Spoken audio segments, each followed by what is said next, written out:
Melhor que ontem. Então já tá ótimo, né? Já teve uma evolução. Já tem uma evolução aí. É só ligar a câmera aqui, gente, rapidão. Ajeitar aqui a Professor, no tela. final da aula eu queria uma ajuda sua, tá Ok, tudo bem. bom? É com. É algo da disciplina ou é outra coisa? É algo da disciplina. Ah, não, É sobre, beleza. sabe as gravações que você pega da aula de produção multimídia e assessoria e coloca lá no YouTube? Sei, sei. Queria saber contigo como é que você faz isso, porque eu gravei uma entrevista hoje e não consigo extrair o Aham. arquivo. Mas você precisa colocá-la no YouTube? Não, eu preciso pegar o material para edição. Ah, sim. Tá. Não, beleza, a gente vê no final. Tá bom, então, obrigado. É... Só ligando aqui. Acho que agora foi, né? Oi, tá Assim. mostrando. Tá. Só arrumar a tela aqui. Fica beleza. A gente já inicia para não atrasar mais.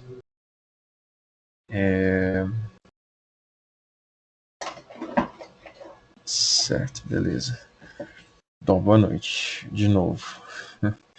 Auricélia, Letícia, Luana, Rayane e Simval. E Felipe, que está entrando aí agora. Boa noite para vocês. Hoje a gente dá seguimento ao assunto que a gente começou na segunda, que é a infografia. Aí eu vou lembrar vocês que a nossa data para entregar o infográfico de vocês é até o dia 31, então até o fim desse mês. E como o tempo parece estar decidido a voar, a gente já está na metade de maio. Então, o que nos dão aí pouco mais de 15 dias, tá bom? Para a gente ter entrega no dia 31, certo? Então, só para fazer esse alerta para vocês, não sei se é só minha impressão, mas parece que o tempo está passando muito, muito rápido, Tá mesmo. não é? Assim, é Demais, incrível. professor. E é isso, tá? Só queria fazer esse alerta de novo. Deixei aqui já de imediato, tá? Eu tinha colocado um pedaço no outro post e tal, enfim, fiz uma reorganização aqui para ficar mais claro para vocês.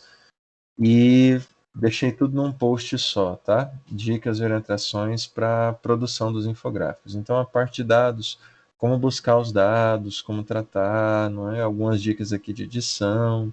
Tem um vídeo aqui do professor Marcos, tá? Marcos Carreiro, para edição de planilha. Então, bem legal. Ele autorizou, então estou compartilhando aqui com vocês.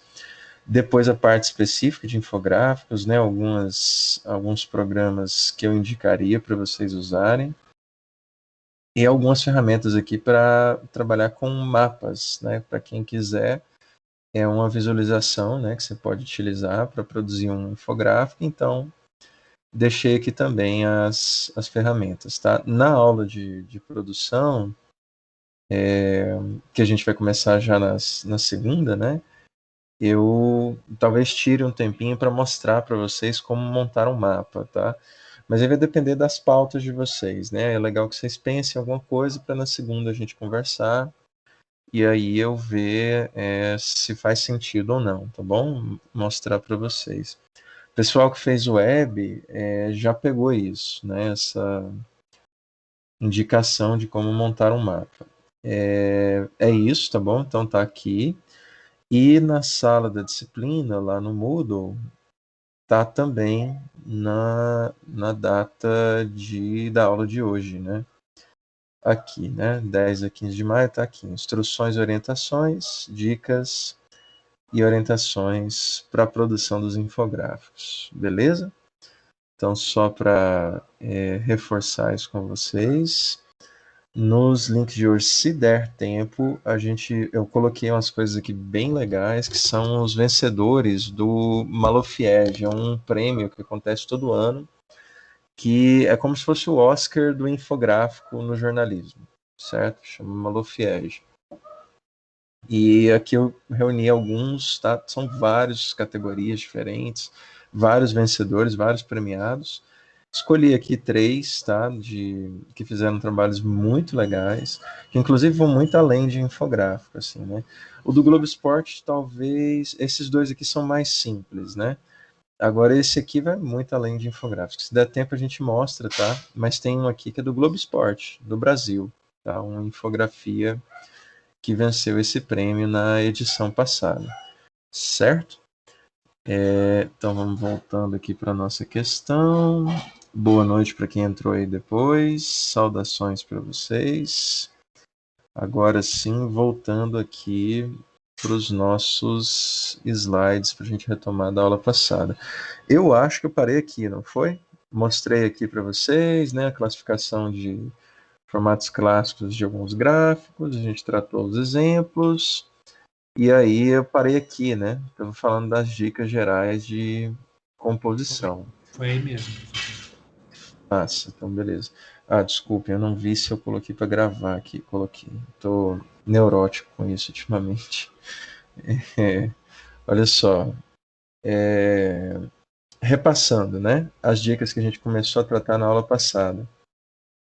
Vai montar um infográfico, pense em uma coisa que possa fazer sentido, que você tente explicar. O infográfico ele serve para isso, para explicar alguma coisa, para deixar claro, para prestar um esclarecimento, para tentar deixar a narrativa que você está construindo, a história que você está tentando contar, da maneira mais simples quanto possível, tá? Então, justamente por isso vai ser difícil você pensar no infográfico, não sei, para falar que, não sei, teve o.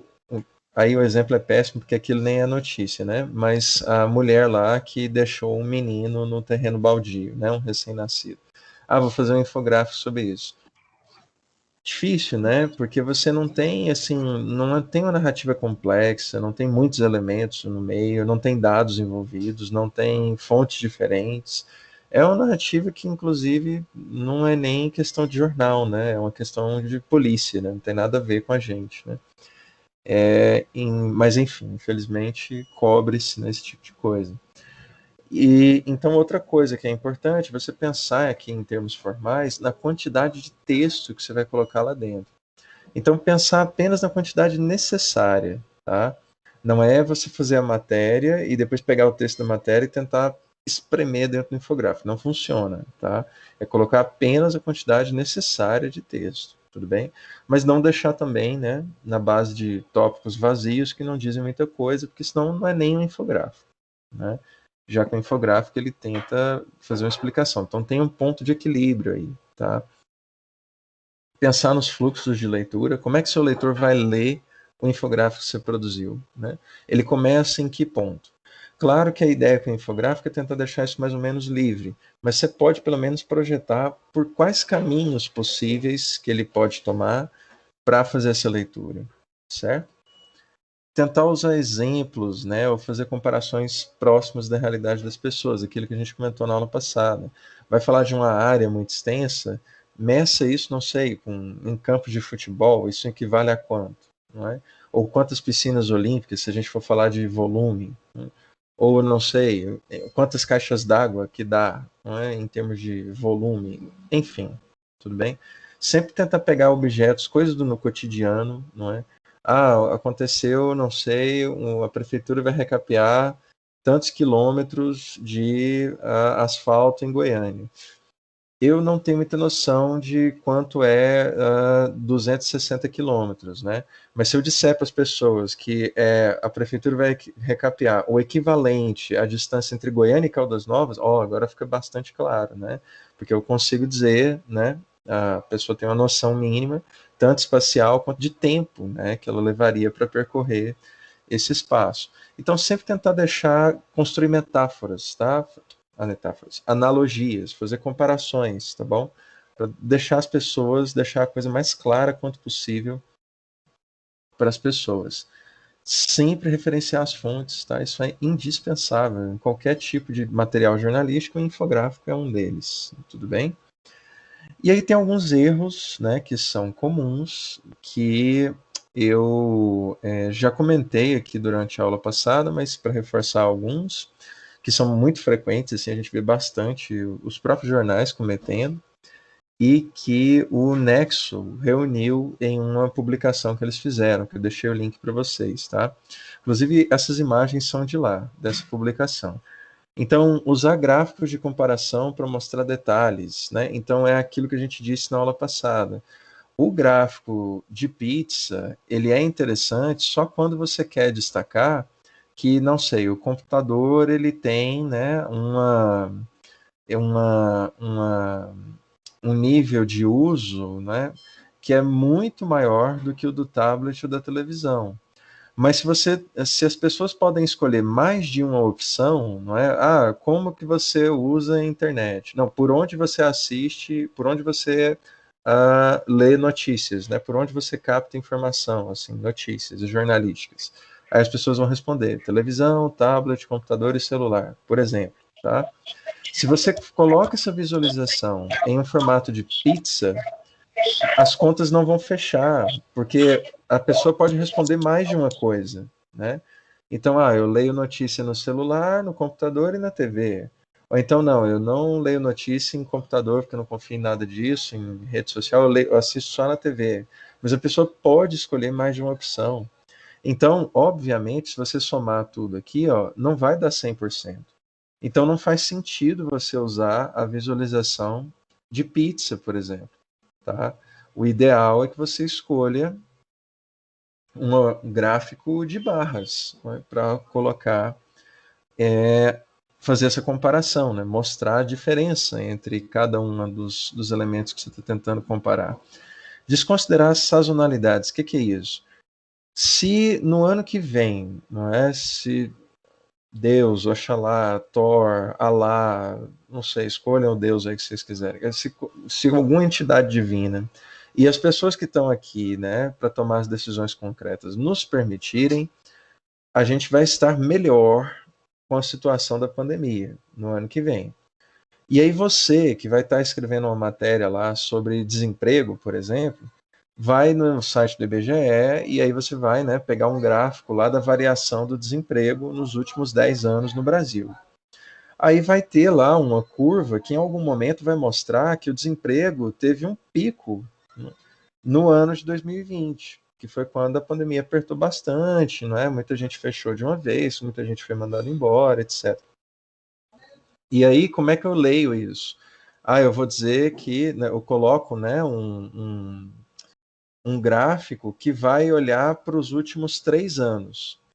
Então, aí eu vou falar, o desemprego aumentou X%. Então, quer dizer, a gente está numa taxa crescente de desemprego nos últimos anos. Será? Porque se eu pegar os últimos 2 anos, por conta da pandemia, com certeza a gente vai ter uma alta muito grande no nível de desemprego, né? As taxas vão ser muito anormais em comparação a períodos anteriores. Então eu tenho que tomar cuidado no momento que eu for montar o meu gráfico, de como eu tenho isso, né, que vai produzir uma curva muito alta em um determinado período. Se eu pegar, sei lá, vou fazer essa matéria em 2022, desde 2019, 20, 21 e 22, os últimos 4 anos, eu vou ver uma taxa muito alta, né, de elevação do desemprego, por conta da pandemia. Então, não é que o desemprego tenha crescido absurdamente no Brasil, né, nos últimos anos, mas tem uma coisa aí no meio, que é sazonal, né, é um ocorrido pontual, que está influindo nessa taxa ter uma alta tão grande nos últimos anos. Então, o mais correto, se eu quero falar do desemprego nos últimos 10 anos, é que eu pegue os dados dos últimos 10. Tá? Então, eu quero falar do desemprego no Brasil, a história do desemprego no Brasil. Não dá para mim pegar os dados mais recentes e falar, olha, teve uma alta, né? O desemprego no Brasil ele vem crescendo nos últimos 4 anos, nos últimos 2 anos. Eu posso chamar isso de crescimento. Então, tem que tomar cuidado com isso, tá? Como você escolhe os dados que se vão compor o seu gráfico, né? É o caso que está colocado aqui, né? Se você isola aqui, né? Vamos pensar, perdão, gente. Aqui talvez em taxas de entrada das pessoas no ensino superior, tá? Quantas pessoas se formam nas faculdades no Brasil, né? Vamos supor que esse gráfico aqui esteja representando isso. Se eu pegar, né, dos anos iniciais ali de quando isso começa a ser contado, eu vou encontrar uma tendência de queda, né? Mas se eu desconsiderar, né, que isso aqui foi apenas uma sazonalidade, né, em comparação ao resto do período, eu tenho uma alta. Então, quando eu vou selecionar um período, eu vou falar de alguma coisa, uma história recente, ou então uma história de. Eu quero falar do governo do FHC, como é que ele tratou, né, as universidades, enfim. Aí eu tenho que colocar isso em perspectiva, né? Não dá para mim olhar só para essa situação aqui isolada, né? Eu posso até ter o gráfico em algum momento, né, dar um zoom ou dar um destaque em um período específico, mas eu não posso tirar ele de contexto, né?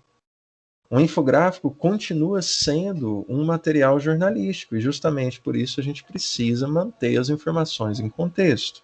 Tudo bem? Combinar informações de escalas muito diferentes, tá?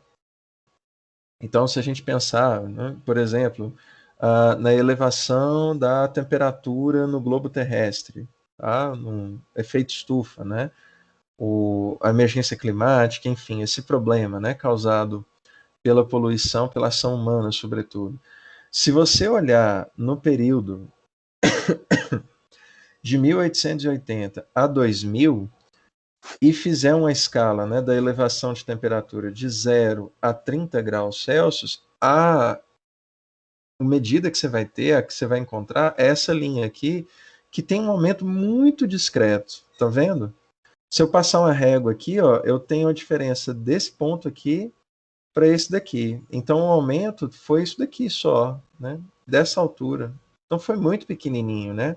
Alguém olhando esse gráfico pode dizer, nossa, mas então os cientistas estão fazendo uma tempestade em copo d'água. Poderia ser, mas qual é o problema aqui? É a escala que eu estou utilizando para a temperatura.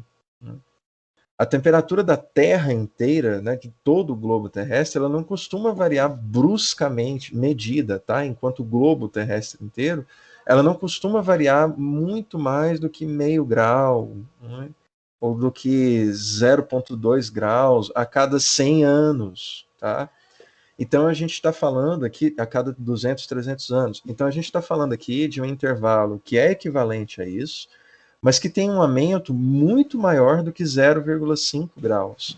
E como é que eu vou mostrar isso para as pessoas? Diminuindo a escala, né? Aqui ela começa em 0 e vai até 30.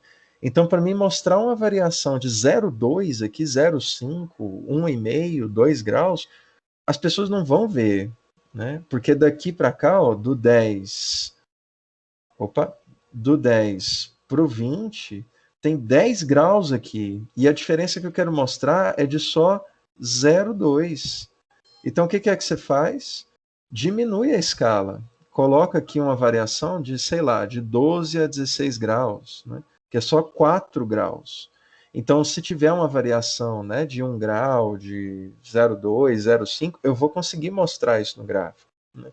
E é isso que acontece quando eu vario a escala. Eu consigo medir, né, desse ponto aqui até esse daqui, tem uma variação gigantesca, né? A Terra teve um aumento aí de quase 2 graus, né? De quase, né? Se a gente fizer uma aproximação 13,5, talvez para quase 15,5, né?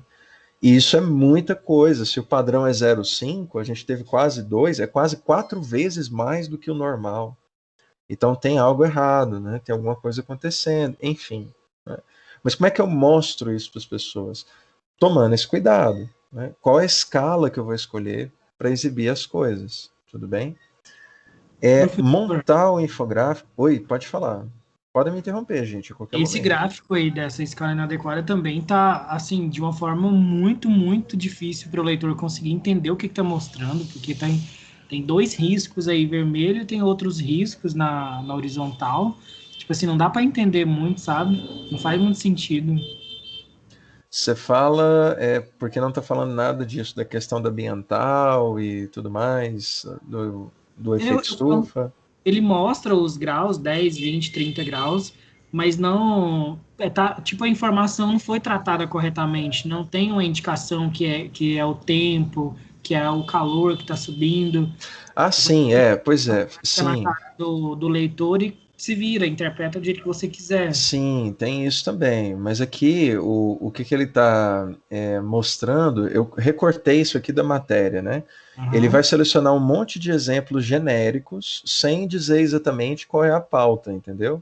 É só para você ver a diferença na representação, né? Porque um usa uma escala que é muito grande e outro usa uma escala menor para mostrar uma variação que é menor. Em termos de proporção, ela é menor. Né? Eu quero mostrar uma variação de só 2 graus. Então eu preciso ter uma escala pequena. Né? entendi. Certo? Mas quem colocou aqui essa coisa do efeito estufa e tudo mais, graus, etc., fui eu, tá? Assim, eu estou chutando essa pauta aqui, né? Só para a gente conseguir entender melhor o exemplo. Mas você tem razão no que você está falando.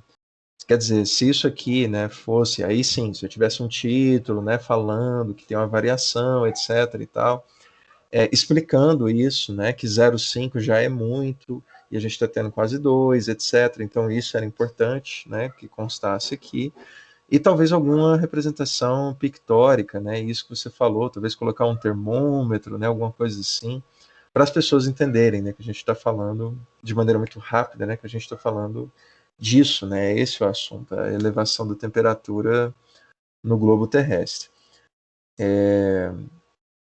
Mas foi importante você colocar isso, tá? Então, aqui de novo, eu tô só. Isso aqui são só representações assim genéricas para mim tentar mostrar para vocês o erro, tá bom? Aham. Outras coisas, são dois problemas de conteúdo mesmo. Montar o infográfico antes de finalizar a apuração dos dados, tá? Por que isso é um problema? Porque às vezes você tomou um trabalho gigantesco assim para montar um negócio maravilhoso, que ficou fantástico, lindo, você desenhou, colocou as coisas na posição, usou foto, colocou imagem de fundo, etc, etc, né? Tudo observando questões de contraste e tal. E aí tem 2 números que mudaram, né? E a matéria já foi publicada. E o infográfico, geralmente, se for uma coisa estática, né? Se você tiver feito a imagem, já editou e tal, salvou ela e subiu lá, para mudar não é assim, né? Não é igual texto. Você vai lá, edita, fim, e depois você só coloca lá em cima, né? Alguma indicação. Erramos no número tal, etc, né? E atualizamos essa matéria, tal, tal, tal. No infográfico, às vezes, para você fazer essa mudança, se mudar um número, ou se mudar alguma informação, que não é um número, mas alguma informação, às vezes você tem que mudar a visualização, não é? Então, você vai ter que mudar o desenho, vai ter que mudar o gráfico, vai ter que mudar as partes pictóricas, as coisas de imagem que vão entrar ali. Então, é muito chato você ter que mexer no infográfico depois que você constatou um erro nos dados. Justamente por conta disso, não monta o infográfico, assim, não dê ele por terminado, tá? Não finaliza ele antes de revisar os números, dar uma atualizada, ver se está tudo certo, né? Claro que as coisas podem mudar, né, dali para cá, mas a ideia é que a gente sempre tenha a coisa mais atualizada quanto possível, porque mexer no infográfico é bem mais difícil do que mexer num texto, tá? Não oferecer referência para as fontes, infelizmente isso ainda acontece, né? Você monta um gráfico fantástico, mas você não sabe de onde aqueles números saíram, do que as pessoas estão falando, por que aquilo é um problema, certo? Então, não colocar as coisas em perspectiva também é um problema muito grave, tá? E aqui é um exemplo, aí aqui sim, tá, Simval e os demais, aplicados desse negócio da escala, né, que a gente estava falando aqui. O Washington Post, essa matéria tem o link lá, tá? Para quem quiser dar uma olhada depois. Tinha muita gente falando, né? Os empresários, sobretudo, que a gente está passando por um momento de escassez de mão de obra, né? E aí o que o Washington Post apurou é que na verdade isso não existe não. O que está acontecendo não é uma escassez de mão de obra nos Estados Unidos, mas um grande momento de reavaliação do trabalho nos Estados Unidos. Lá eles falam América, né? Eles chamam América como se toda a América fosse os Estados Unidos, enfim. E aí eles estão falando aqui, inclusive, no próprio subtítulo. as contratações foram muito mais fracas do que o esperado em abril. O Wall Street, ou seja, as grandes empresas, acha que é um pontinho, ou seja, uma variação mínima, né? Mas poderia haver um repensar muito mais profundo sobre quais empregos são necessários e o que os trabalhadores querem fazer diariamente. E aqui vem a questão da escala, né, que é o que eu estava falando para vocês. Se você pega aqui, o que eles estão medindo? É crescimento dos postos de trabalho na primavera, não é?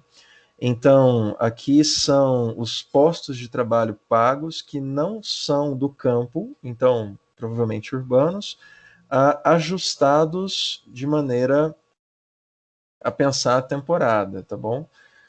O período específico. Então, se você pega todo o período, né, desde, sei lá, 1800 e bolinha até agora, você vai ter um gráfico que vai mostrar uma queda muito pequenininha. Estão vendo aqui no detalhe, ó?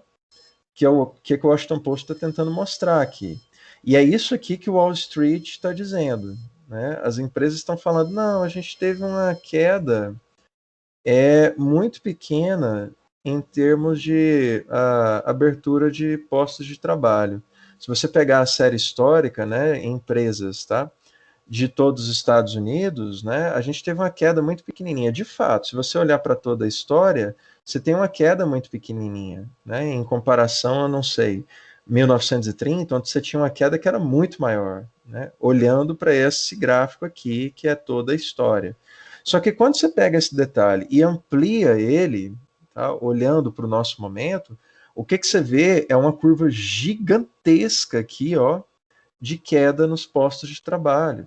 Então você tinha ali, né, por volta de 150 milhões em fevereiro de 2020, e isso cai para 130 milhões em abril de 2020. Ou seja, uma perda aí de mais de 20 milhões de postos de trabalho.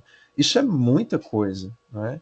E o que eles vão dizer é que isso não é exatamente por escassez de mão de obra, mas sim porque as pessoas estão pedindo por mais direitos, ou um pagamento melhor, ou direitos trabalhistas, enfim.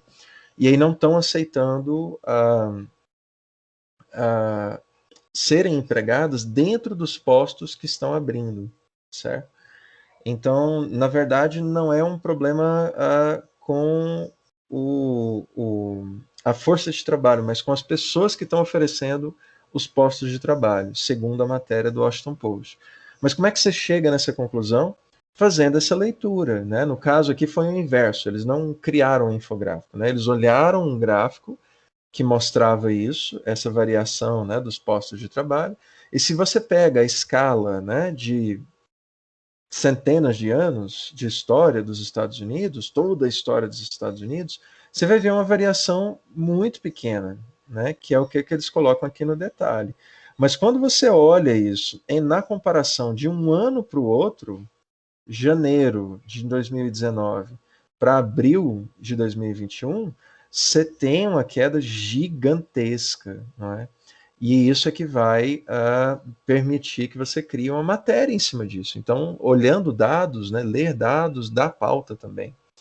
Então, o que eles tiveram que produzir aqui, na verdade, né, ou chamar a atenção, foi justamente para isso, para esse problema de escala, né, nos gráficos. Então, desculpem, era isso como exemplo do que estava falando aqui. É sério que eu li uma matéria escrita muito mais. Aonde que você viu isso, Simão? Na matéria anterior? No subtítulo. As contratações Muito foram. mais fracas, sim. Provavelmente é por causa da tradução. É porque eu traduzi com o Google Tradutor, né? Do Chrome. Professor, Diga eu aí. tive um professor chamado Marcos Carreira, que você conhece bem. Ele já fez eu corrigir uma lauda 17 vezes. Então eu Muito fiquei mais. meio chato. Então, tem razão, tem razão. É em absoluto, né? Mas como a tradução ela ainda tem probleminhas, né?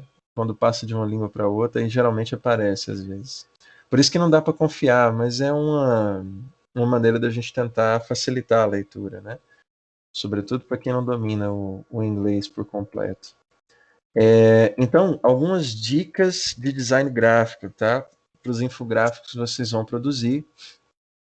e que talvez já tenham até passado com as matérias que vocês ou já fizeram, ou estão fazendo, ou vão fazer com o professor Eurípides, tá? Então, privilegiar o uso de cores que consigam atrair, tá? Chamar a atenção, e ao mesmo tempo pensar no sentido que elas estão oferecendo para as pessoas, tá bom? Alternar cores claras e escuras. Então, se você está usando uma cor clara em determinado segmento do gráfico, tenta variar a matiz, a transparência com outra cor escura, tá bom? No mesmo ponto, porque isso dá um contraste maior e as pessoas conseguem ver exatamente o que está no fundo e o que está na frente. Então tudo fica mais legível, né? Fica mais possível de ser lido. Outra coisa é considerar o contraste do texto. Isso é um problema frequente, assim. Às vezes a gente cria imagens fantásticas, assim, visualizações incríveis, lindas, mas esquece de que, bom, as pessoas precisam ler, né, o que está escrito ali. E às vezes a cor do texto é muito parecida ou muito próxima, pelo menos em termos de matiz, com a cor que está no fundo, tá?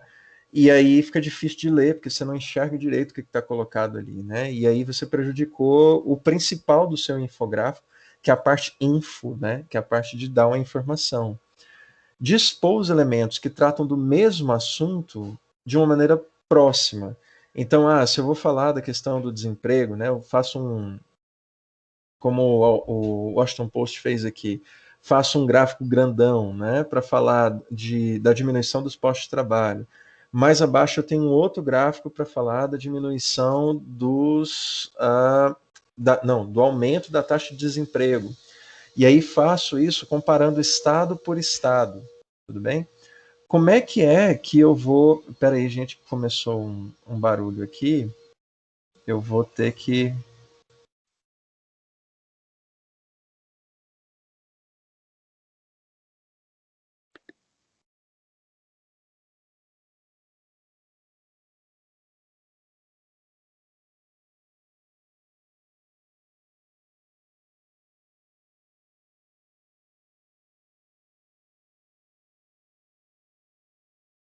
Pronto, agora sim. Deve ter melhorado aí também. O barulhão, não sei se estava muito alto. Tava bem leve, professor. Tava Tava, tranquilo. não, beleza. Mas tá dando para me ouvir bem, né? Não tá atrapalhando Perfeito, vocês. perfeito. Não. Mas, Tá tudo ok. então, olha só. E aí, assim, você vai falar da diminuição dos postos de trabalho e vai dizer também que a taxa de desemprego subiu em vários estados. E aí você vai colocar um gráfico para cada estado. Quando você vai fazer essa distribuição para cada estado, né, você não pode misturar essas informações aqui com aquelas que estão ali em cima. Então, não, vou colocar aqui do lado porque fica mais bonitinho. Visualmente pode ficar até mais agradável, certo? Mas quando a pessoa vai ler, pode ficar confuso. Então tem que tomar cuidado com essa fronteira aí, entre o que fica bonito e o que fica informativo, ou que conduz a leitura de uma maneira responsável, tá? Mostrando alguns exemplos, e inclusive essas recomendações vêm desse trabalho da Hannah França Menezes, é uma dissertação de mestrado dela sobre infográficos no jornalismo, e ela explorou exatamente a questão, ela é designer, tá? Ela não é jornalista, e ela explorou exatamente a questão do design gráfico de algumas peças, então vou mostrar coisas que eu capturei do trabalho dela, tá? Cujo link também está lá para vocês darem uma olhada. Então, olhando, por exemplo, para esse infográfico aqui da Super Interessante, ela coloca algumas coisas, né? O uso das cores em alguns momentos é para simbolizar e manter a consistência. O que é o caso disso? E aí, olhando para alguns detalhes desses gráficos. Essa matéria aqui estava tentando falar do nível de agrotóxicos que você encontra em determinados produtos, tá? Que são plantados, né, que são pulverizados com esses insumos para diminuir, né, a infestação de pragas, enfim, melhorar os níveis de produção, etc, etc. A matéria é sobre isso, e o infográfico que eles construíram tem umas bolinhas, eu não sei se vocês estão conseguindo enxergar. Inclusive, o problema aqui é justamente não conseguir ver. Aqui, ó, essa aqui talvez dê para vocês verem. Estão vendo que tem uma bolinha amarela aqui em cima do pepino, né? Esse negócio verde provavelmente é um pepino. que tenta mostrar o nível de agrotóxico que tem dentro da hortaliça, da verdura, da fruta, enfim, que eles vão analisar aqui. E aí, quando você olha isso no detalhe, né, você vê que a escolha das cores que eles fizeram, né, e da visualização não foi muito feliz, né, porque a ideia de colocar um gráfico aqui, né, em forma de rosca, né, mais ou menos como uma pizza, é como se você estivesse dizendo, né, desse todo aqui, considerando todo esse anel aqui, esse pedacinho aqui inteiro, cerca de 20% do mamão que você come é veneno, é agrotóxico, né?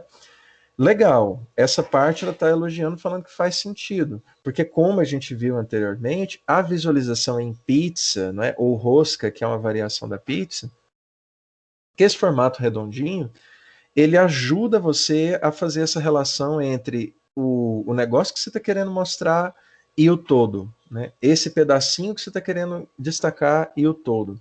É o caso aqui, né? Ao adotar esse tipo de visualização, eu consigo mostrar para a pessoa, olha, desse tanto, né, de todo o mamão, né, que é toda essa bolinha aqui, esse pedaço que está colorido em amarelo aqui é veneno.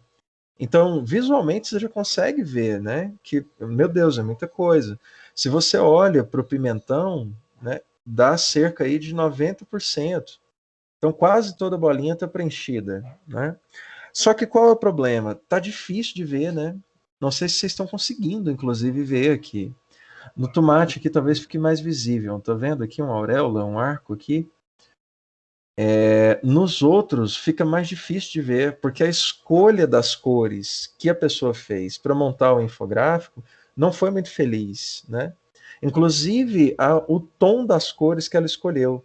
Talvez se tivesse escolhido cores mais claras, não é? Já que a cor da maioria dos produtos que estão colocados aqui são escuros ou muito fortes, né? Ficasse mais visível. Tanto que o branco aqui, ó, ele aparece mais, não é? Nessa última bolinha aqui em cima do tomate, né? Você consegue ver talvez apenas o branco aqui, né? Essa parte que está colorida, muito pouco. Então é um problema, não é? Porque você está colocando uma cor em cima da outra e o elemento que você queria destacar não tem destaque, certo? Então tem que tomar cuidado com isso, tá? O uso das cores que você vai fazer. A simbologia delas também é importante. E aí, nesse mesmo infográfico, esse mapa, aqui ela deu um zoom, tá? Ele tá lá no final, ó. Tá aqui no cantinho, estão vendo? Do infográfico da super interessante. E aí, quando ela vai fazer a análise, ela coloca, né, que eles colocaram de uma maneira acertada aqui. O verde indica os estados onde você tem níveis menores de concentração de agrotóxico nos produtos que você compra nesses lugares. O vermelho são os estados onde você tem uma grande concentração dos níveis de agrotóxicos, certo? Então, aqui a escolha, na verdade, foi acertada, porque o vermelho é justamente essa ideia de perigo, atenção, cuidado, e o verde está tranquilo, calma, está tudo bem, né? Então, a escolha aqui nessa parte do infográfico foi acertada. Então, você pode ter na mesma peça erros e acertos, né? E é isso que ela vai fazendo em vários exemplos que ela analisa durante o trabalho. Aqui só voltando, bom, beleza. Professor, mas não é um tiro no pé fazer um infográfico desse tamanho? Esse que mostra a questão dos agrotóxicos. Você fala esse aqui, né? Isso é muito grande. O problema, aqui no caso, ela está olhando para um infográfico de revista, né? Uhum. Então aqui isso daqui não está numa tela pequenininha do celular, né? Não está num site, alguma coisa assim, que a pessoa pode estar acessando num celular, que tem uma tela pequena. Ela está numa revista que está na sua mão, né? Então você abre, ela é uma matéria, ela é uma matéria de página inteira. Então, não dá para ver, né? Mas como é uma revista, é aceitável por aí, né? Mas né? oi, diga aí. São 2 páginas ou tá somente... Duas páginas. São 2 páginas. É uma matéria de 2 páginas inteiras, certo? Tá bom. Obrigado. Mas não, excelente o ponto que vocês colocaram aí, realmente. Né? Se fosse aqui, sei lá, num site, isso daqui, possível, né? Sem condição, uma coisa desse jeito aqui. A não ser que você colocasse ele num tamanho gigantesco, né? Mas aí não ia ficar tão legal para visualizar num celular, por exemplo, que você ia ter que ficar arrastando, né? Para conseguir chegar em cada detalhe. E ia ser difícil ter uma noção do todo, né? Esse outro aqui também é uma matéria, é um infográfico feito para uma revista, tá? No caso, a Galileu, que está falando do número de doutores formados no país. E aí, quando ela olha para alguns detalhes deles, né, ela critica primeiro o tamanho reduzido do texto, que fica pequeno, mesmo para os padrões de uma revista. Se você pensar a página inteira aberta aqui, ok, né, você tem aqui mais ou menos visível essa parte textual. Aqui também tem os títulos que dá para você ler tranquilo, mas aqui na legenda tá uma coisa de você procurar uma lupa na sua casa, né, para conseguir ver. Então, o tamanho do texto está muito reduzido. Isso ela chega a criticar. E tem outro problema aqui, que é esse que eu comentei com vocês do contraste, a sobreposição. Então, decidiram colocar um infográfico de pizza, né, para mostrar a totalidade aqui de pessoas que são formadas, né? Eu acho que é doutores e mestres. Sim, acho que é isso. Doutores e mestres, né, em cada um dos estados, a quantidade que você tem de professores com mestrado ou doutorado. E aí decidiram fazer isso com essa visualização da pizza, né? O problema é que, como você colocou essa informação dentro de um mapa, os limites dos estados eles são fixos, né? Não dá para descolar o mapa do Brasil, né, e fazer assim. Talvez se você colocasse uma lista em formato de lista, né, com cada estado, né, separadinho com as suas fronteiras e uma pizza acompanhando, talvez ficasse melhor de ver. Mas como decidiram colocar no próprio mapa, aí fica tudo sobreposto aqui, ó. Estão vendo? E aí a coisa se confunde, né? Você tem aqui as cores misturando, né? Os níveis desse estado aqui, acho que é o Paraná, né? Com o estado de São Paulo, né? Porque tem o marrom aqui mistura com esse daqui, esse cinza mistura com esse daqui, vira uma zona, você não sabe mais qual gráfico você está vendo aqui. E também a escolha da cor, ela não é das melhores, porque você tem uma cor muito clara com uma fonte que é a mais clara possível, que é o branco, de cor mais clara possível, que é o branco, colocada em cima de uma cor clara.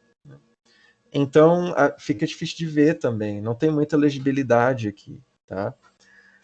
Ainda nesse mesmo infográfico, você passa a página, né, tem umas outras visualizações aqui, eles colocaram um infográfico de área, né, que é como se fosse um de barra combinado com um de linha, colocando aqui mestrado e doutorado, não é? O número de doutores e de mestres em cada uma das áreas. Então, ciências da saúde, ciências humanas, multidisciplinar, etc, etc. E o problema, de novo, é a escolha da cor, porque ela é muito próxima, né? Você tem aqui, para diferenciar mestrado e doutorado, a mesma cor, com uma variação muito tímida de matiz, né? De nível de escuridão, vamos dizer assim. Então você tem a mesma cor clarinha para mestrado e a mesma cor um pouquinho mais escura, muito sutilmente, né, para o doutorado. Então isso é um problema, né? Porque você não tem uma identificação clara aqui entre cada um desses estratos diferentes. Então, se você está tentando mostrar duas coisas que são diferentes, use duas cores que são diferentes. Não tem sentido você usar a mesma cor, certo?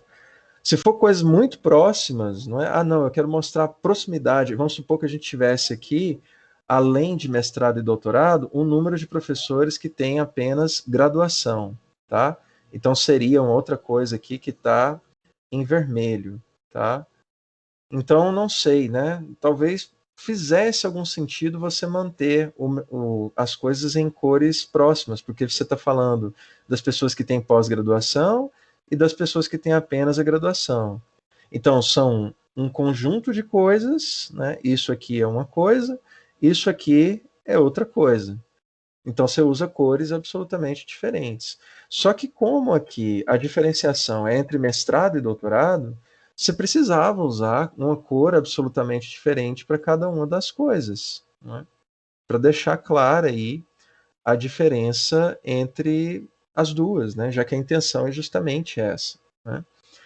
Tem outro problema, que é, no mesmo infográfico, você tem essas visualizações aqui, esses gráficos, né, montados dessa forma, e aí mais abaixo você usa as mesmas cores para tratar de coisas absolutamente diferentes. Então você vai ter uma pizza produtores para separar quantos são os homens e as mulheres que têm doutorado, e entre os mestres, quantos são os homens e as mulheres. Mas a cor que você está utilizando é a mesma que está colocada aqui em cima. Então isso confunde as pessoas, porque elas já não sabem, mas será que, né, porque ele usou essa cor aqui, ele está tentando falar de ciências da saúde? Porque é a mesma cor, né, que está aqui em cima, é a que ele está usando aqui embaixo. Percebem o quanto a cor diz alguma coisa? Né? E você precisa pensar nisso no momento de estar colorindo ali o seu gráfico, né? Então seria muito melhor que você usasse cores aqui que absolutamente não estão sendo utilizadas aqui, né? Nesse outro ponto do infográfico. E os dois fazem parte do mesmo infográfico, né? Assim, eles são compostos dessa forma. Aqui ela só separou no detalhe, né, para mostrar o problema, porque você tem, né, coisas que são absolutamente diferentes com a mesma cor, certo?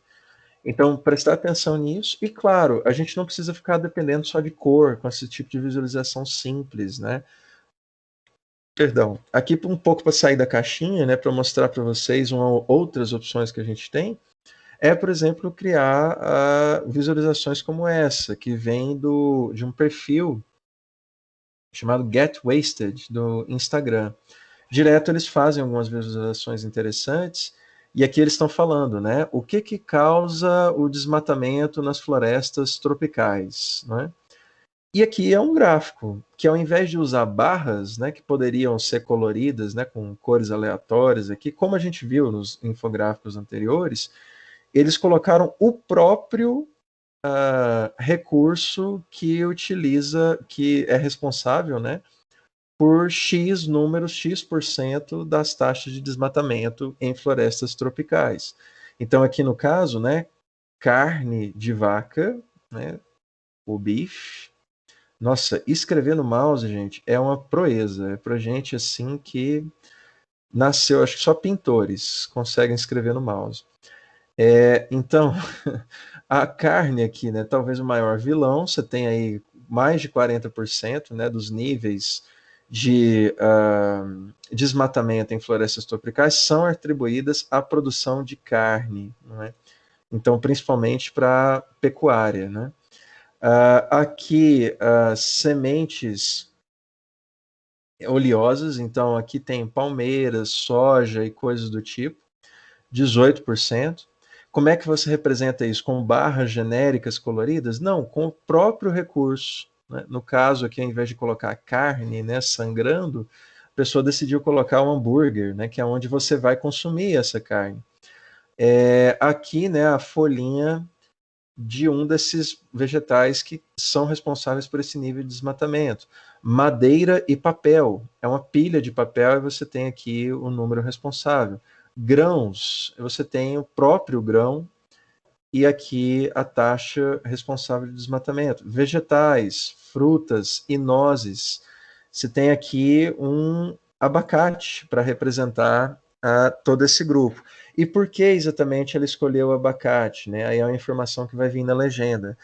O abacate nos Estados Unidos, ele virou uma espécie de ícone fit, assim, o pessoal que é fitness e tal, por lá, eles colocam abacate em tudo, né? Então já tem uns anos que isso virou uma espécie de mania por lá. Veio para cá também, né? A gente passou a consumir mais ainda. E, obviamente, que isso aumenta a demanda e aumenta a demanda por área para plantar essa fruta. Justamente por isso aumenta o nível de desmatamento, né? Arroz e açúcar aqui no final, certo? Então, só para jogar um aí, né, uma sugestão, né, para fazer uma coisa talvez um pouco fora da caixa, né? Depois, aí queria mostrar para vocês rapidamente, tá, algumas opções de visualização que a gente tem com mapas, tudo bem? já que essa é uma opção também, né? Primeiro, deixar claro aqui o que é um mapa, né? A gente está chamando de mapa uma metáfora espacial, né? Isso é um mapa, para um determinado caso, um fenômeno, um objeto. Isso é um mapa, tudo bem? Mapas são sempre uma redução da realidade, então eles nunca vão representar tudo, né? Eles são necessariamente uma coisa que está reduzindo a realidade ao traço daquelas linhas que eles estão fazendo na imagem que você está enxergando como um mapa.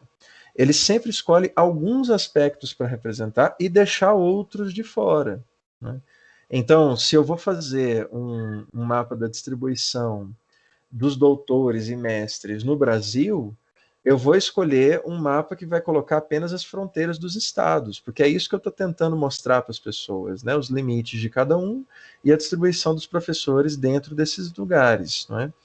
Agora, teria sentido eu pegar um mapa das bacias hidrográficas, por exemplo, para usar isso daqui? Não, não é? Então, e inclusive é um erro, tá, gente, que as pessoas cometem bastante quando vão utilizar mapas. Então, às vezes você pega um mapa que não tem nada a ver com o propósito que você está tentando informar, né? Então, vou dar uma informação sobre política e você pega um mapa que é daquele que tem, né, que vai mostrar as partes verdinhas, né, do território. Um mapa com imagem de satélite, né? Não tem sentido você fazer uma coisa dessas, né? Porque você não está falando de desmatamento, o tema não é meio ambiente, não é nada disso, o tema é política. Você vai falar, por exemplo, dos ataques a Israel, ao Hamas, né? E aí você vai pegar um mapa que é político daquela região para fazer, não sei, um desenho dos mísseis, né, que estão viajando ali de uma parte para outra, enfim, mas não tem muito sentido que você coloque lá um mapa, use um mapa, não vou pegar aqui do Google esse aqui a imagem de satélite e desenhar em cima. Não faz sentido, certo? Precisa de uma pesquisa prévia para elaboração. Então, você vai usar um mapa, você tem que pensar nisso minimamente, né? E se você for fazer um mapa, né, vou mostrar para vocês como, de uma maneira muito intuitiva, tá? Não tem que programar, não tem que fazer nada disso. Você precisa partir de algum dado, né? Então você vai montar um mapa. Aqui a gente está falando, o mapa é um tipo de um infográfico, né, no jornalismo. Então, necessariamente você tem que partir de algum dado, alguma fonte, alguma informação mínima, né? E aí eu coloco aqui a visualização de um cara, um sanitarista, né? Ele é considerado inclusive o pai aí das ciências sanitárias, chamado John Snow. É um cara que na Inglaterra, ainda ali nos anos 1800, ele começou a perceber que tinha um surto de cólera. Muita gente, as pessoas não sabiam ainda o que era cólera, né? A doença cólera. Então, muita gente morrendo, né, de cólera, então ninguém sabia o que era cólera, o que causava a cólera, né? Atualmente a gente sabe que água contaminada, por exemplo, né, com coliformes fecais, enfim, e geralmente lugares, né, onde não tem tratamento de esgoto, os índices de cólera vão lá em cima. Mas na Londres, né, nascente, industrial, lá do século 18, 19, você não tinha sistemas de tratamento de esgoto, né? E aí as pessoas não entendiam, assim, ninguém sabia como combater a cólera, porque você não sabia de onde ela vinha, né? Qual que era a razão das pessoas terem cólera e outras não? Aí o que ele fez? Ele colocou um mapa, né, ele desenhou um mapa de uma região de Londres onde estava tendo um surto de cólera.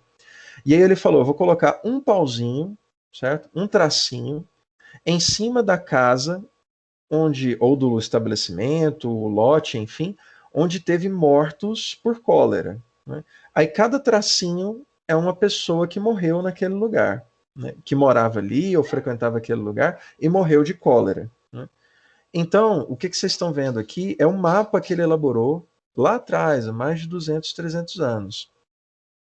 Então, cada um desses tracinhos aqui na Workhouse, por exemplo, são 1, 2, 3, 4, 5, 6. Ele fez 6 tracinhos aqui. Então, 6 pessoas morreram aqui de cólera na Workhouse. Só que onde que eu tenho mais tracinhos, né? Aqui nesse lugar, né? Que é o centro, estão vendo? Do mapa que eu estou analisando aqui. Aqui também eu tenho um mapa, aqui eu tenho uma grande quantidade de pessoas que morreram. Aqui um pouquinho mais, né? Aqui um pouquinho mais também. Mas aqui é o surto do negócio, né? É o epicentro da manifestação da doença de cólera. E aí o que foi que ele identificou? Então eu tenho que ir lá, né? Já que é aqui que mais gente tem morrendo, então eu tenho que ir lá para decidir o que é que pode estar causando essa infecção. Eles só sabiam que era uma bactéria, né? Que é a cólera que matava as pessoas. Era algum tipo de micro-organismo. E como é que é, da onde que ele vinha, né? Necessariamente a gente tinha que ingerir ele, de alguma forma. Pelo ar, por alimento, bebida, enfim. E aí, olhando, né, ele fez uma visita até o local e percebeu que lá era um lugar de onde as pessoas tiravam, aqui está escrito, não sei se dá para vocês verem, pump, que é como é que chama, gente? Pump é uma alavanca para puxar água, né? Para conseguir pegar a água dos poços subterrâneos e encher balde, enfim, levar para casa, né? Para beber, etc. E era o lugar também onde você tinha esses surtos maiores, que tem esse desenho estranho aqui, é uma caixa d'água. Então aqui tinha, não é? E aqui também tinha uma caixa d'água. E aqui você tinha essa bomba, não é? Lembrei o nome do negócio, bomba de água, que todo mundo utilizava. Então o que ele concluiu, não é? A água, não é, que as pessoas estavam tomando estava contaminada e isso estava gerando o surto de cólera que ele conseguiu mapear através desse mapa que é considerado um dos primeiros infográficos da história da humanidade, certo? Esse cara chamado John Snow. Então, o que isso mostra para a gente, já pensando aqui como mapa, né? Ele está necessariamente atrelado à localidade. Então, não tem muito sentido você usar um mapa, não é, para construir um infográfico, se a informação que você vai dar, ela não depende do local, ou ela não está atrelada ao local, certo? Ou ela não precisa de uma representação, desculpem, peguei, Maurício. Se vocês precisam de uma representação do local, certo? Aí não faz muito sentido que você use um mapa, tudo bem? Então tem que ter uma razão também, né, para que você use. Aí alguns erros comuns que a gente tem. Primeiro, achar que o mapa valida uma narrativa, né? Que o mapa é uma prova imparcial, né? Que não, eu coloquei no mapa aqui, pronto, acabou, né? Ele explica as coisas, né? Porque está no mapa, está colocado. Como eu acabei de dizer para vocês, um mapa é uma construção subjetiva, né? Sempre que você desenha um mapa, você está deixando algumas coisas de fora e colocando outras no meio. Outra coisa é usar o mapa apenas como ilustração. Como eu estou dizendo para vocês aqui, ele tem que ter um propósito no seu infográfico. Ele não pode ser apenas uma ilustração. Que é um pouco o que acontece nesse infográfico aqui da Galileu, né? Porque, quer dizer, o fato dele usar um mapa, inclusive, criou um problema. Porque ele acabou colocando as bolinhas, né, para a representação de cada estado, uma em cima da outra. Ficou muito difícil de ver. O mapa aqui, qual é a função que ele está cumprindo? De tentar mostrar os estados. Mas justamente essa função fica prejudicada pelo tipo de visualização que ele escolheu.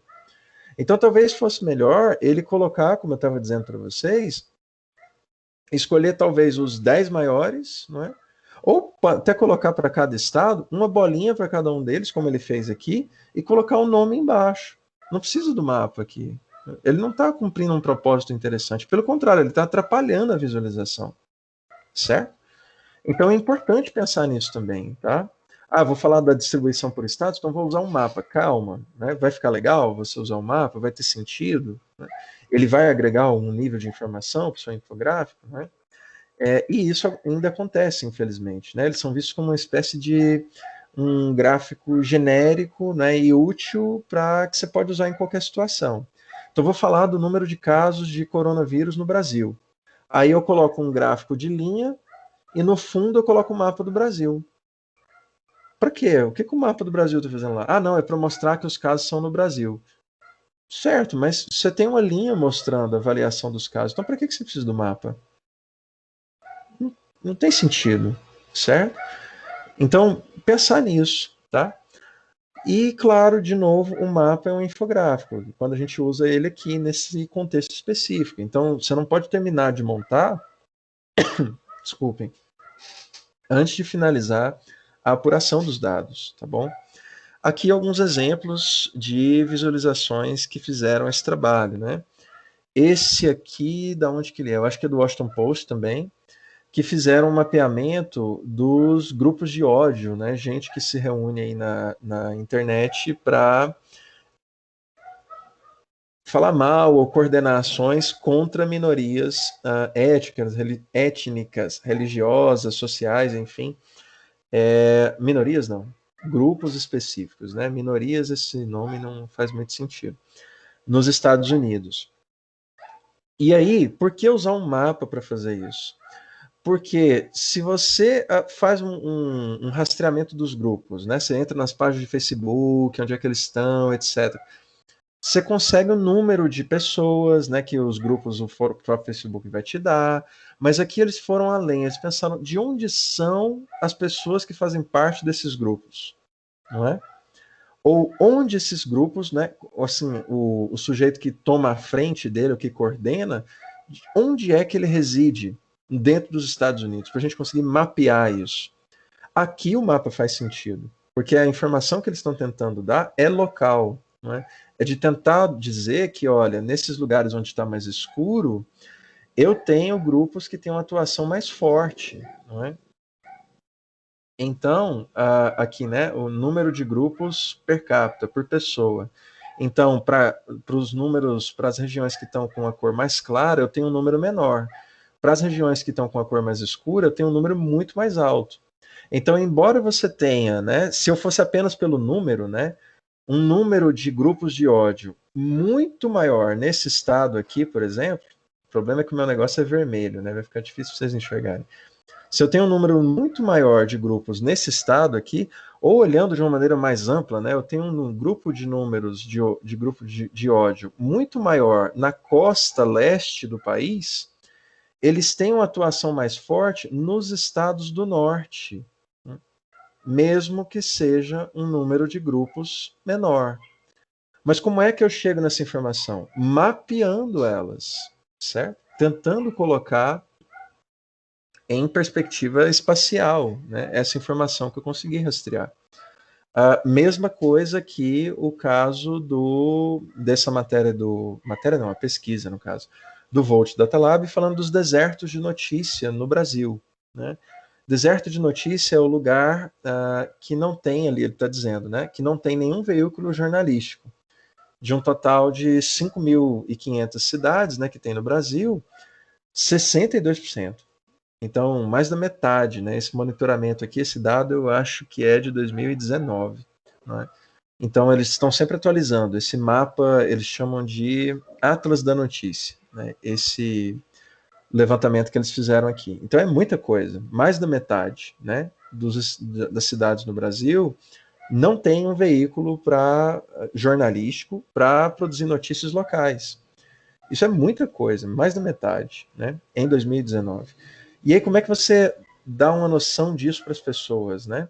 Para além do próprio número e da taxa, né, 62%, colocar isso no mapa e colorir os lugares onde você não tem, né, um veículo jornalístico, dá essa perspectiva mais clara para as pessoas, né? Então, para além da questão absoluta, né, o número total, eu também tenho ela em termos relativos espaciais. Eu estou colocando, distribuindo ele aqui no território brasileiro para as pessoas verem que, de fato, é a maior parte do território que não tem, a essa altura, né, não tinha um veículo local, certo? Para a produção de notícia. Então é muita coisa, né? Aqui, mesma coisa, parecida com a visualização do Washington Post, de uma outra organização, acho que esse aqui é um veículo independente, falando, os links estão todos, tá, no site da disciplina, falando aqui das taxas de crime que você tem. Se eu não me engano, eu acho que isso daqui, onde é isso, hein? Acho que num país da costa num estado da costa oeste dos Estados Unidos, tá? E aí o que é que eles mapearam aqui? As taxas de crime, né, que você tem. Inclusive ele é interativo, né? Então você consegue selecionar aqui os dados que você quer tirar. Então nos lugares mais claros você tem uma taxa de crime menor e nos lugares mais escuros uma taxa de crime mais elevada. os outros regiões, né, os distritos aqui que eles separaram, que estão coloridos em verde, são aqueles nos quais eles não têm a jurisdição, né? Então, assim, eles pegaram isso da administração municipal, né, da cidade, do pessoal que faz a segurança pública dali, e nesses lugares, ou a polícia não tem jurisdição, ou então ela tem dados que são,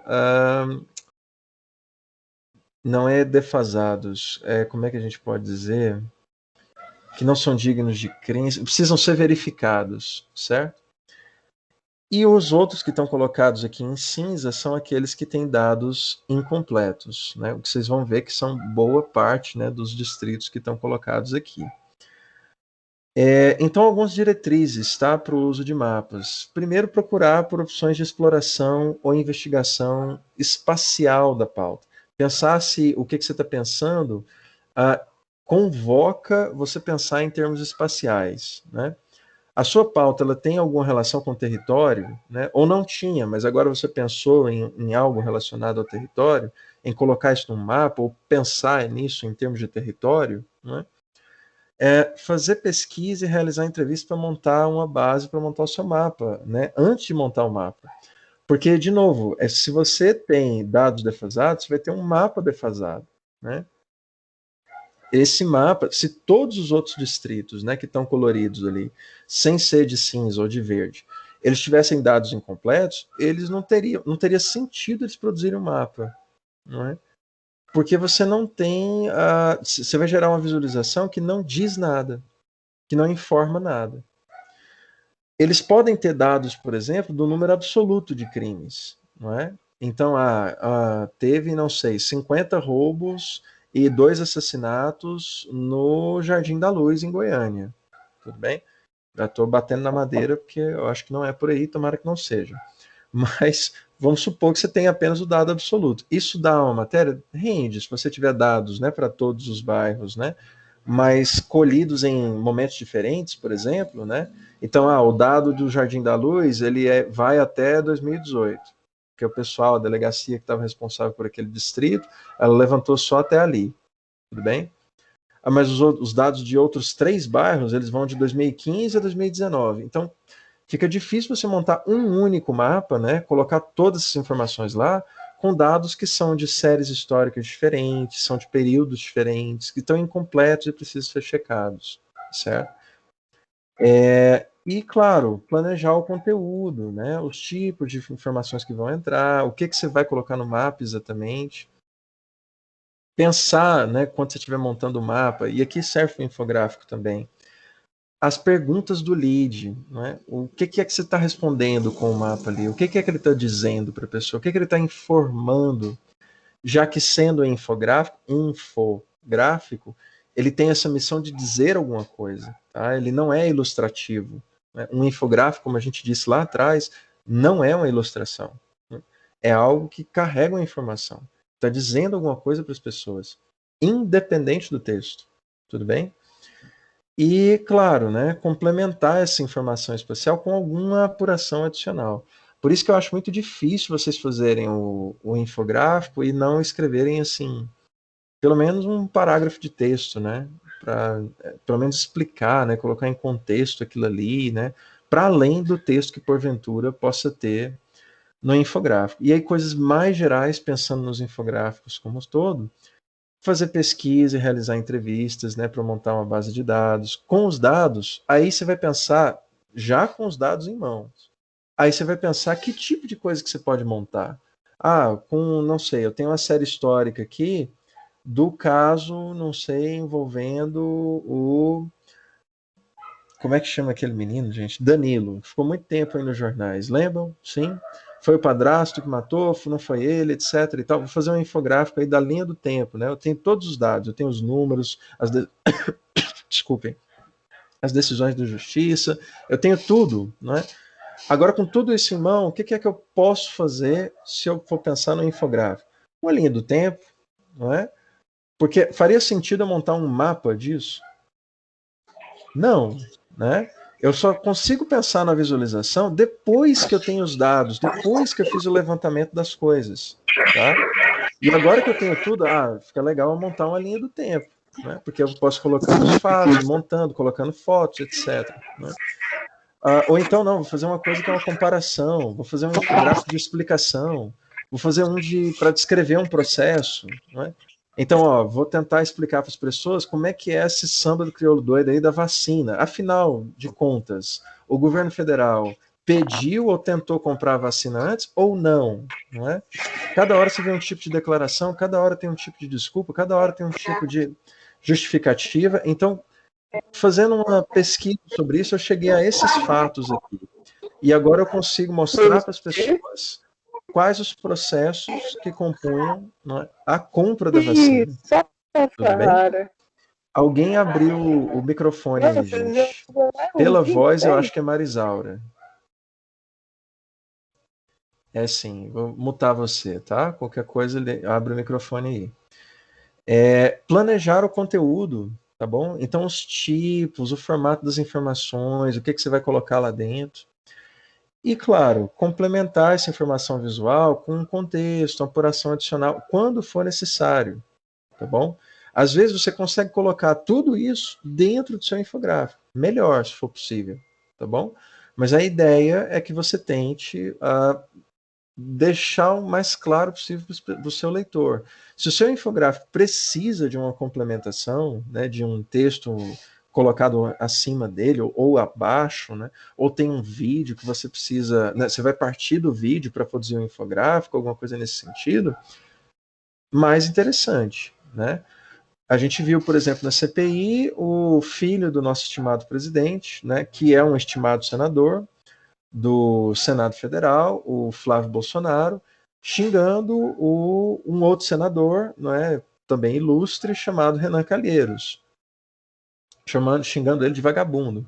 Aí o Renan Calheiros responde, né, em resposta, dizendo: vagabundo é você que roubou verba das pessoas que trabalham no seu gabinete.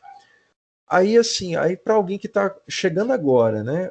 Olha, eu queria entender o que está acontecendo. Dá para fazer um infográfico disso? Dá. Você pode fazer uma pesquisa pensando, olha, qual é o passado pregresso do Renan? Né? Pensando aqui no infográfico que acompanha duas linhas do tempo, que depois se juntam e se intersecionam quando no encontro dos dois, né? E que você consiga fazer um relato desses fatos. Tudo bem? Colocando em perspectiva a declaração e fazendo um levantamento anterior da vida pregressa de cada um, certo? Então, não sei, né? Vai depender muito dos dados que você vai recolher para pensar na visualização que você consegue colocar. Mas um infográfico como esse, por exemplo, poderia partir desse vídeo, né? Você poderia ter o vídeo abrindo a matéria dizendo: o senador xingou fulaninho, etc., na CPI que investiga a Covid, blá, blá, blá. Né? Um parágrafo.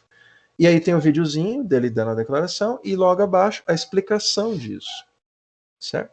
Então, estou chutando aí um exemplo de algo que pede por uma complementação, né, para além do infográfico, certo? Era isso o que tínhamos para falar aqui hoje. Questões, dúvidas, problemas. Eliel colocou aqui Game of Thrones, não entendi, é o coisa dos senadores? Ou não tem a ver com isso? É o Jon Snow, o criador do gráfico lá, professor.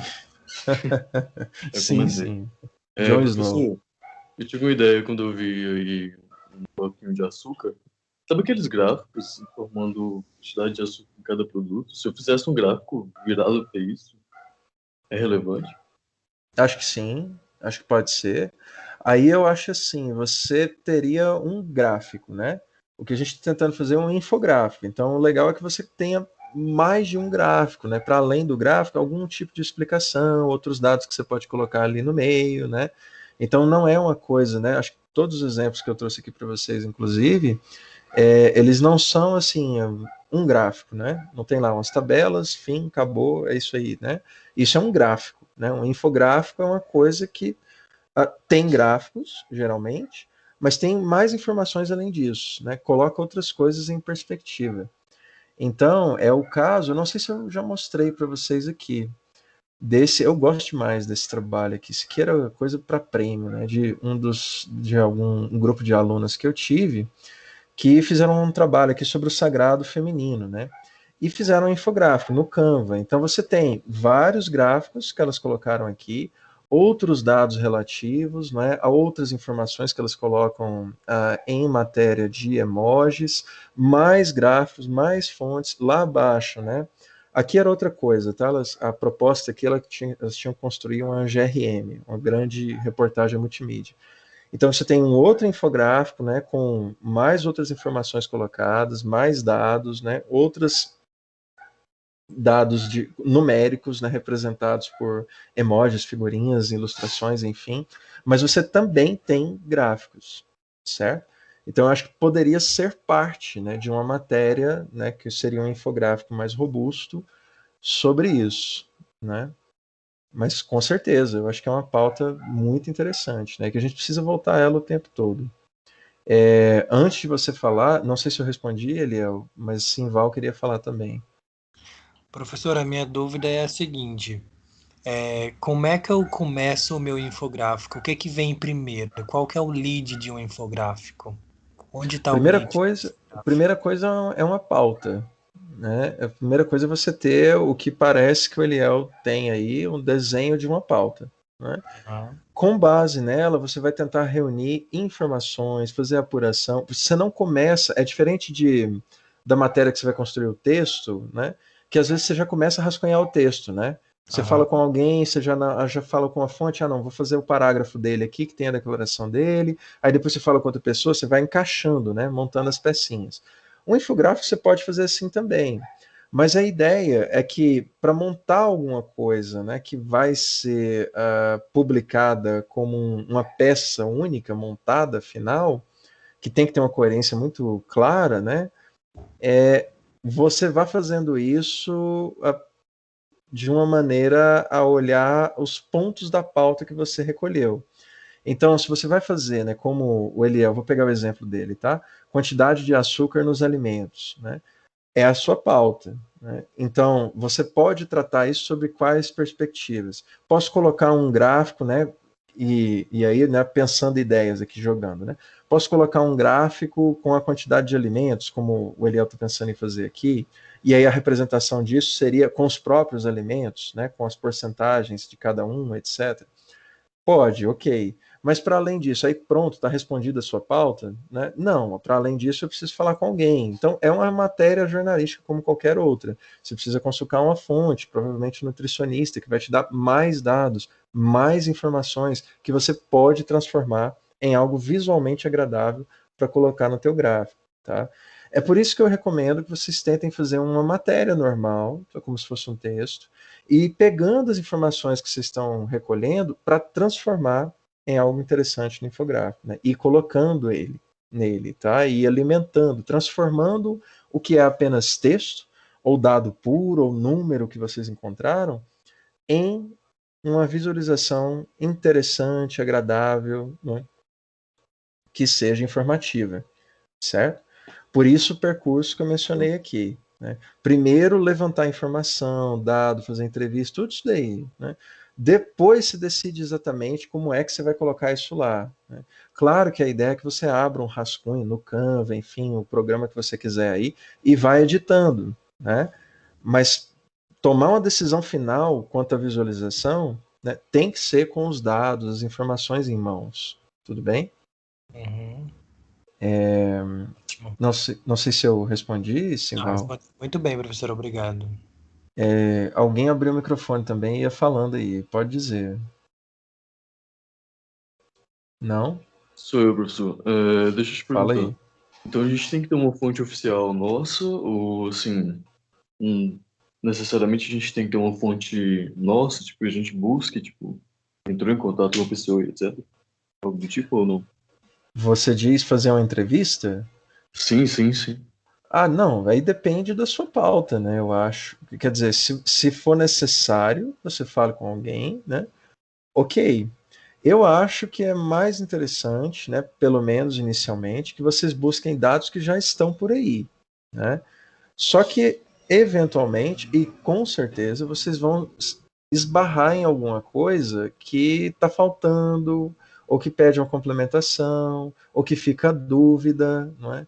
Ou então você fala, por exemplo, da quantidade de açúcar em alimentos, né? Tá, ok, mas isso vale, por exemplo, para idosos, né? Aquela quantidade que você disse que é ideal, que está lá no site do Conselho Nacional de Nutrição, sei lá, não é? Tá lá no site, peguei tudo da internet, tirei os números de lá, né? Tirei as coisas das fontes oficiais, né? Tudo ok, certo? Tudo bem, tudo bem. Só que eu consigo dizer se aquela quantidade que eles estão colocando de açúcar, né, para ser ingerida por dia por uma pessoa, por exemplo, é o ideal para criança, né, ou para pessoa que tem algum tipo de transtorno alimentar, ou para idosos, né, ou durante um momento de pandemia, né, tem que ter algo aí que seja diferente. Então, talvez eu não tenha essa informação facilitada, certo? Assim, à mão, né, disponível já em algum lugar. Aí vai ser necessário, sim, que eu busque alguém para falar comigo, né, sobre a situação, certo? Não muito diferente de qualquer outra matéria que vocês possam ter feito, né, dentro dessa disciplina, certo? Aí o que não pode, vou fazer esse reforço de novo, estou fazendo desde o início do semestre, é você entrar, não, vou entrar aqui, pegar essa matéria do G1, essa aqui do UOL, essa outra aqui do Estado de São Paulo, aí eu junto assim as coisas que eu peguei lá e monto um infográfico. Não, né? Os dados do Estado de São Paulo, do UOL, do G1 foram apurados por eles.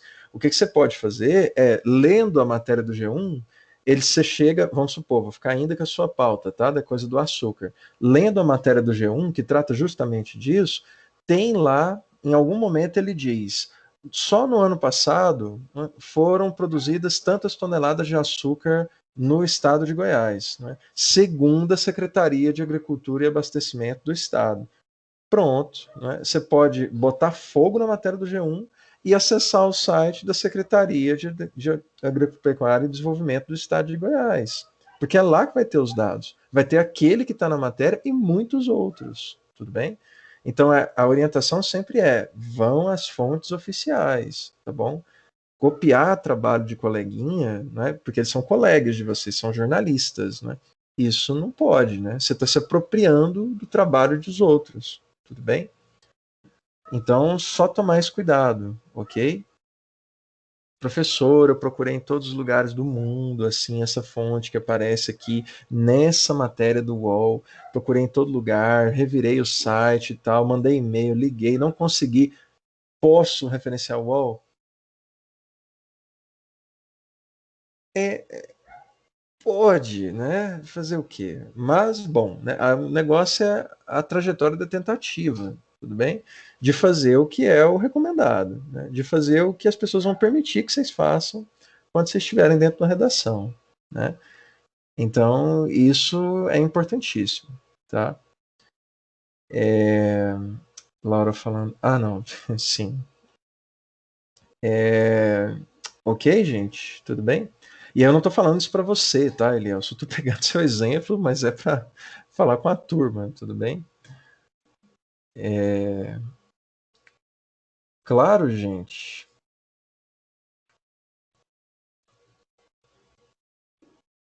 O que mais? Questões? Tudo ok, professor. Tudo bem? Vocês querem que eu cale a boca? Pra vocês poderem ir embora? O que eu tinha para dizer hoje, estamos vencidos. Então Tá ok, Luana, Heitor, beleza? Então é isso, né, professor? É Boa isso noite. então. Boa noite para vocês. Qualquer coisa. E fica só a Simval, né? Que tinha uma questão aí para falar comigo. Isso. Já estamos em produção, então, tá? Do infográfico. Já a partir da próxima aula, o horário é para produção. Vou estar aqui à disposição de vocês, etc. Tá bom? Então, já pelo menos pensem aí nas pautas de vocês, tá bom? Para a gente discutir.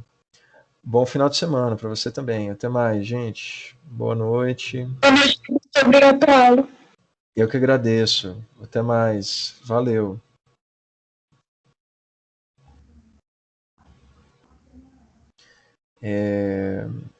Sim, Val, diga aí. Como é que é? Eu até esqueci o que era, desculpa. Professor, eu fiz uma entrevista hoje com a vice-presidente da comissão da. Eu sempre quero falar comissão. uma entrevista com a vice-presidente da Sociedade Goiana de Pediatria, falando sobre os riscos da nossa saúde, aliás, da saúde das crianças, por conta do vício em telas. Aí eu queria saber como é que eu faço para me salvar aquela matéria, como no YouTube, por exemplo. Na verdade, eu preciso de exportar o material do Skype para fora da plataforma do Skype, para fazer Ah, edição e tá. tudo mais. Entendi. Você gravou no Skype com ela. Isso, eu gravei no Ah, Skype, tá. igual você faz com as aulas. Olha só. Ixi, vai ser difícil eu te mostrar aqui, mas é o seguinte. Quando eu encerro... Ah, não, eu posso fazer isso. Eu posso terminar a gravação aqui. Vamos ver se vai subir. Sempre que eu encerro a gravação, quando eu venho aqui em parar, ou quando você desliga e estava gravando, ele sobe um videozinho